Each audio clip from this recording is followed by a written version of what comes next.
Okay, so let's talk.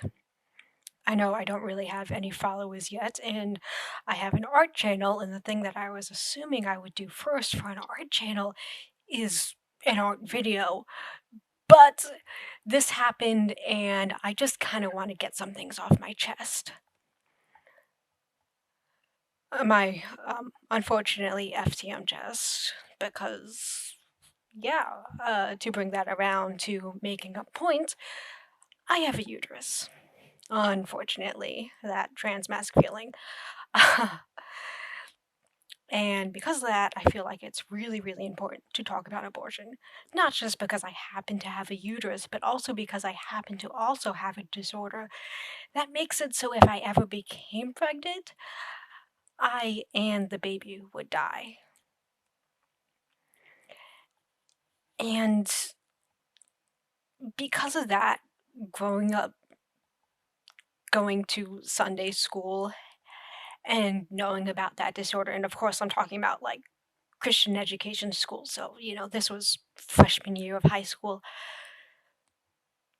We, of course, were taught all these things about, abstinence and safety, but it was hard to learn those things from the point of view of a disabled person.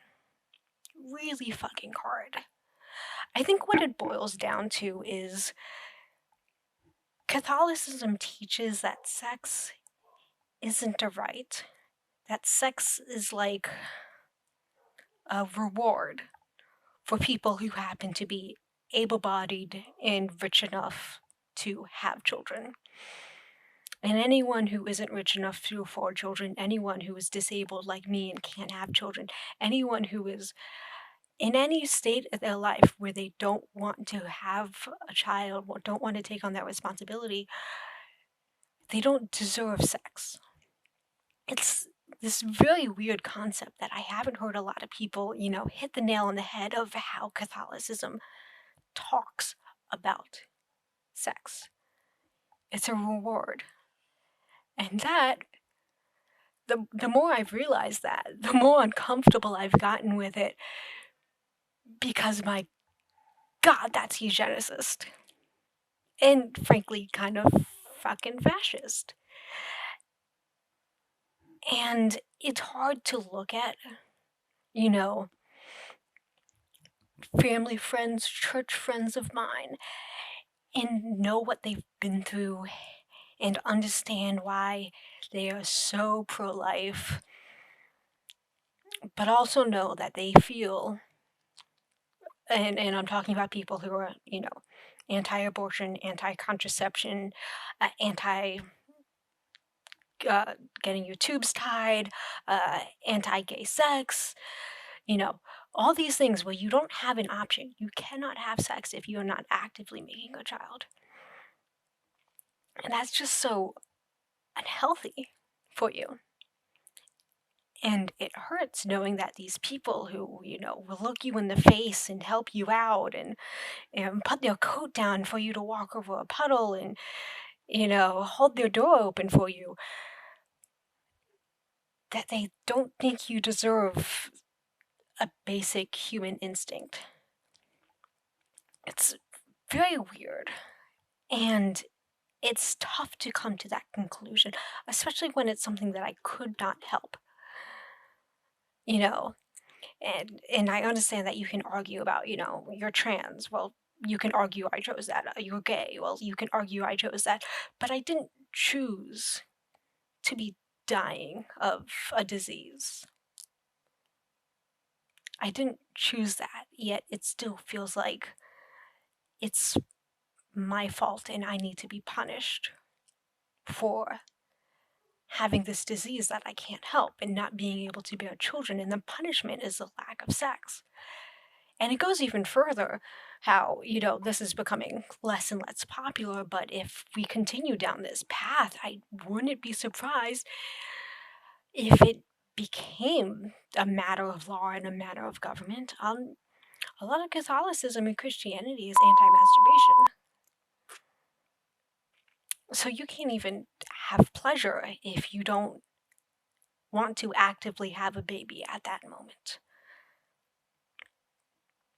And the more we talk to doctors and the more we talk to, the more we learn about the human body and the more sex positive, academia has become, the more we've started to realize that that's not healthy. Regardless of theories and philosophies, that's not healthy. That's what the science says.